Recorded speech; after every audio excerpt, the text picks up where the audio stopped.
Let's do the guided practice for section 3.9, related rates. Cylindrical tank with radius 5 meters, being filled with water at a certain rate, 3 meters cubed per second. How fast is the height of the water increasing? Well, this is one where we can draw a picture. No problem, right? Just draw this picture. I think it's good to illustrate it, right? Just because we see that, right, the radius is a constant 5 meters. We do also have the volume of a cylinder, and we know that the volume is increasing at a rate of 3 meters cubed per minute, right? So the question is, how quickly is the height of the water increasing, right? Well, whatever it's going to be in terms of meters per minute, right? So that's what we're emphasizing, right? Okay, so we write down the equation that relates volume of a cylinder and height, which is going to be V equals pi r squared h. Well, we're not given r. Well, we are, right? It's 5, right? So really we have 25 pi h. Okay, so then we implicitly differentiate to get dv over dt equals 25 pi dh over dt. And so solving for dh over dt, and that's going to give us dv over dt times 1 over 25 pi. And we know that dv over dt equals 3. So this will give us an answer of 3 over 25 pi meters per minute. Right, and that's our answer. Well, let's look at number 2. This is very similar to the problem that we did in the 3.9 lecture. So you can go, I think it was number 4, so you can go look at that one. But let's just draw the picture, right? Something like this. Let's do something like that. Right, we have a 15-foot tall pole.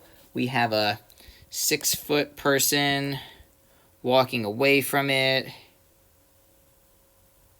Right, so something like that. Right, there you go. Right, and then the question is what? He's walking away, right? If this distance between the person and the pole is x, dx over dt is given to be 5 feet per second. Right? And the question is, how quickly is the tip of his shadow moving away from the pole? Or moving when he's 40 feet from the pole. Right? And so the question is, right, what is dy over dt? Right? Whatever it's going to be in feet per second. Right? This is very, very analogous. Very, very analogous to the one that we did in class, or in the lecture, right? So what we have to do, remember, is we use similar triangles, right? We say y over 6 equals x plus y over 15. And if we just kind of simplify that a little bit, we get 15y equals 6 times the quantity x plus y. Simplify that a bit more. I'll actually do it over here. And we get 9y equals 6x. Simplify that a little bit more. Since we're solving for dy over dt, we're going to solve for y. We're going to get that y equals 2/3 x. Okay, so we implicitly differentiate, and we get dy over dt equals 2/3 dx over dt, which we know is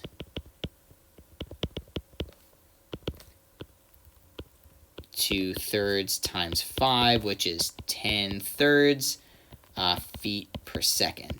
And remember, they ask how fast is the tip of his shadow moving when he's 40 feet from the pole.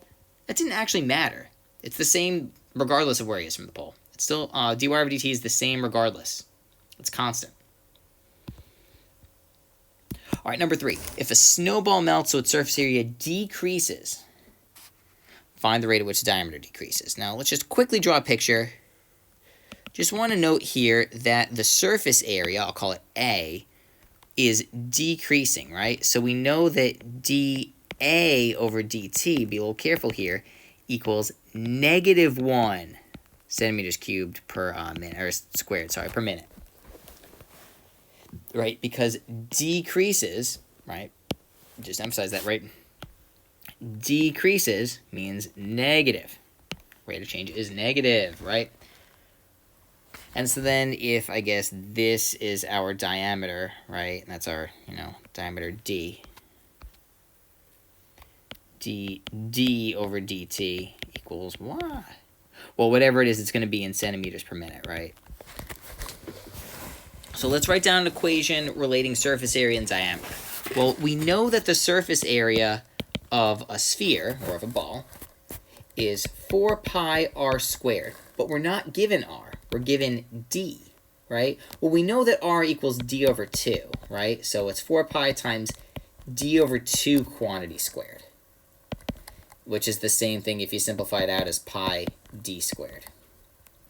So implicitly differentiating is going to give us dA over dt equals 2 pi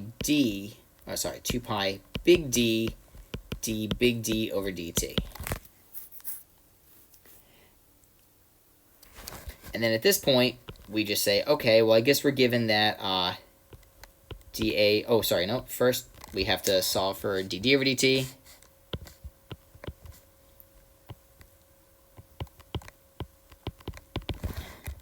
It's going to be 1 over 2 pi, 1 over 2 pi d, dA over dt. And at this point, we say, okay, I guess we're given that dA over dt equals -1, and we're given that big D equals 10. And so that's going to give us 1 over 20 pi times -1, -1 over 20 pi. And I guess we should use units here, centimeters per minute. Right? So that's our answer for that. Now, find the rate at which the diameter decreases, right? Now, if you want to say, look, it decreases at a rate of 1, right? There's the positive, right? But it also increases at a rate of -1 over 20 pi. So, however you want to say it, just make it clear that you understand the diameter is getting smaller. Number 4, this one's a little bit different. Let's take a look at this one. Tugboat, right, so at noon, a tugboat is 150 kilometers west of a speedboat, right? So, like, I guess here's the tugboat, and here's maybe I'll call it T. T for tugboat, S for speedboat, and they start off 150 kilometers apart from each other. Right, so I'll do that. All right. And then, that's at noon. And then the tugboat starts going up. Right, it starts going up like that. Okay, and at the same time, wait, hold on a sec. Oh, sorry, I lied. I think I messed these up. Sorry, wait, hold on a sec. Did I get that wrong? No, hold on a sec. Tugboat's west. Sorry, tugboat's west. The tugboat is traveling, west at 10 kilometers per hour. Okay, and the speedboat is traveling north at roughly 35 kilometers per hour. Okay, so there we go. So we have something like this. So the tugboat is traveling, I don't know, a distance of x. The speedboat is traveling a distance of y. How fast is the distance between the two boats changing at 4 p.m.? Right, so we get that. And so that's our distance. You can call it d if you want. You could also just note that, yeah, we'll call it d. We'll call it d, right? And so what equation relates x, y, and d? Let me just put this 150 down here to be a little less confusing looking. Okay, so this is a little bit more involved. What we know is, maybe you saw this is going to be a Pythagorean theorem problem, right? That's how we relate x, y, and d. Okay? And you can simplify it out if you want. If it helps you differentiate, please do so. I'm just going to differentiate from right here, right? We've got these guys. We're going to get that it's 2x plus 150 dx over dt plus 2y dy over dt equals, and I guess this is going to be 2d, d big D over dt. Okay? So at this point, we want to solve for dd over dt, right? I forgot to write that down here, right? We're given that dx over dt equals, was it west at 10 kilometers per hour. We're given that dy over dt equals 35 kilometers per hour. And we're trying to find dd over dt. But that's also going to be kilometers per hour. Okay? Maybe move this off. Maybe move this off a little bit more to the side.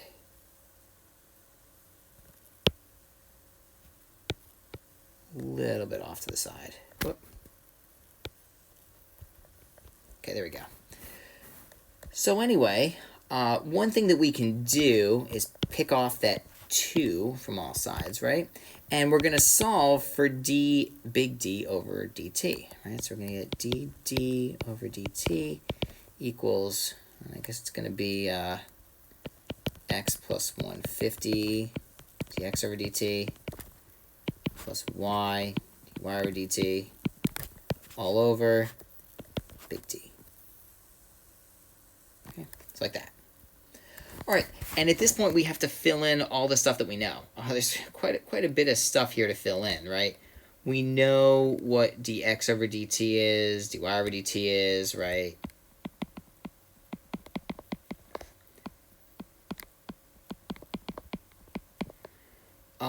But we also need to know what x, y, and d are. Well, how are we going to do that? Well, we know that we started at noon. Well, we started at noon. And now we're talking about 4 p.m. Let me actually put these in red just so you make the connection.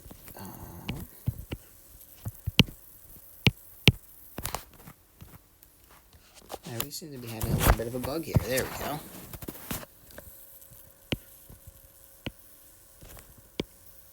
Okay. So 4 hours have elapsed. If we were traveling 10 kilometers an hour for 4 hours, then x equals 40. And y equals 4 times 35, which is 140.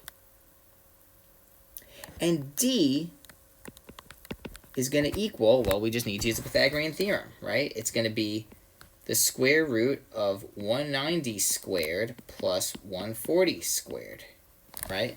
Because this is when it's 40, 140, right? So that's going to be our answer. Or that's going to be our value for D. Okay. Well, try that again. There you go. So anyway, when we plug in all of this stuff, we're going to wind up getting 190 times 10 plus 140 times 35 divided by square root of 190 squared plus 140 squared. And whatever that boils down to, that's our answer.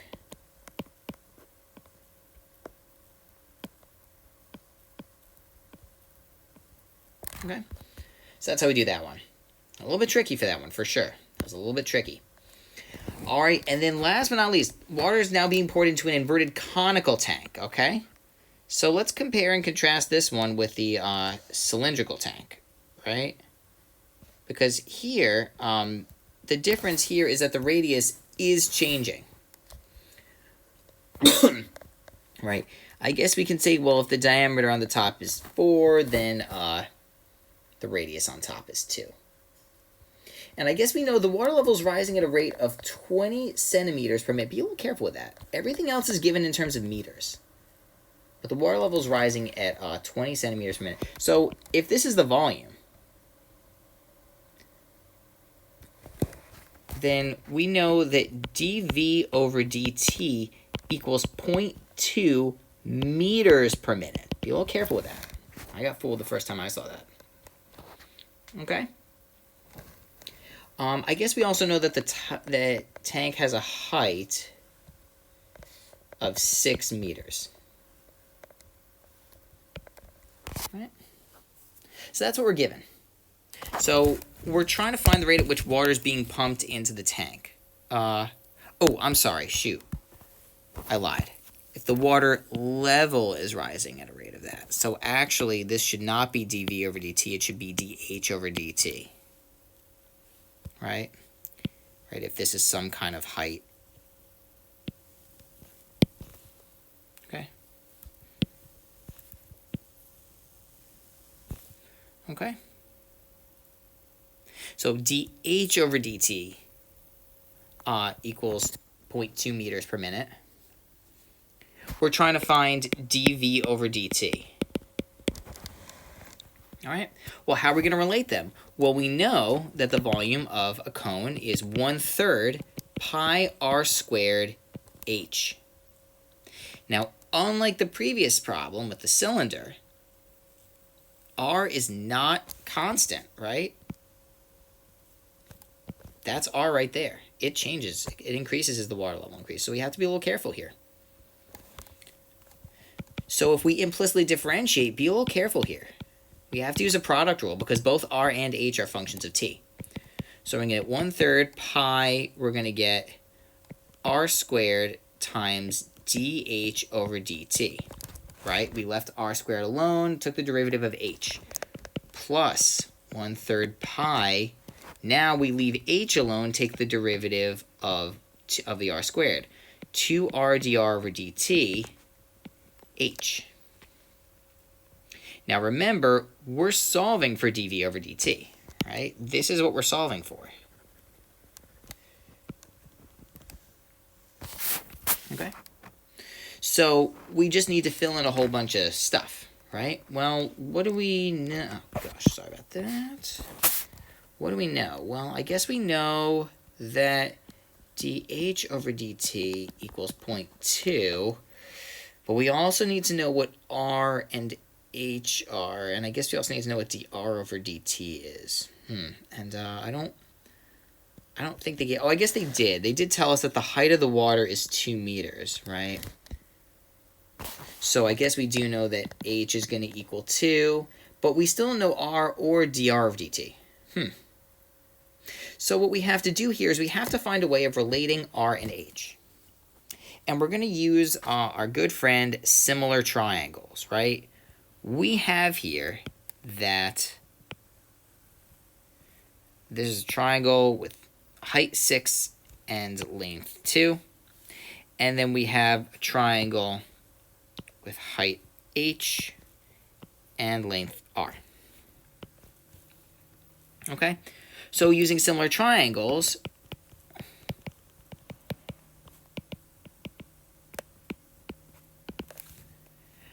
we know that r divided by h equals 2 divided by 6, which implies that, I guess, r equals 2/6 h or 1/3 h.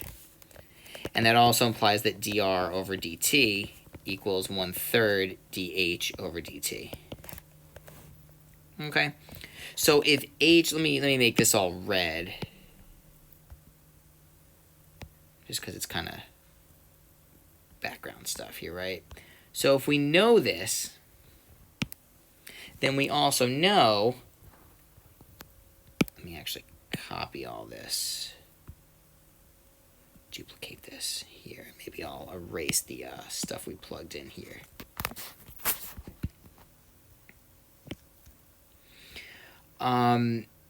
So we know that h is 2. Well, then I guess we know that r then has to be 2/3.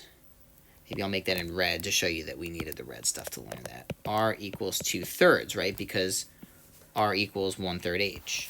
Or sorry, r equals 1/3 h, right? And we also know that dr over dt equals 0.2 over 3, right? Because dr over dt equal 1/3 dH over dt. Okay? So we're going to plug all this stuff in.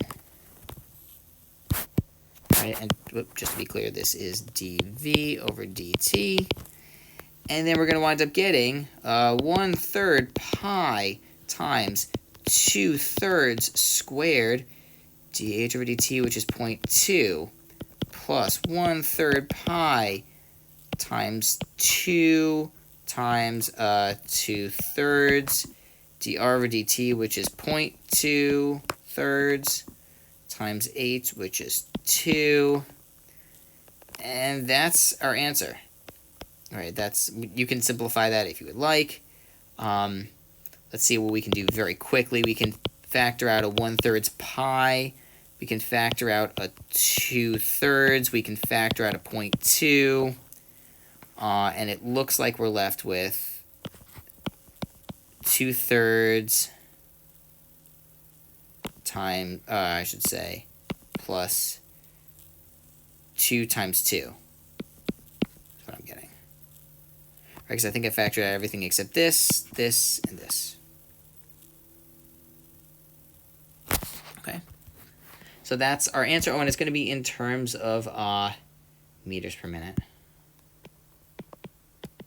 And that's what we've got.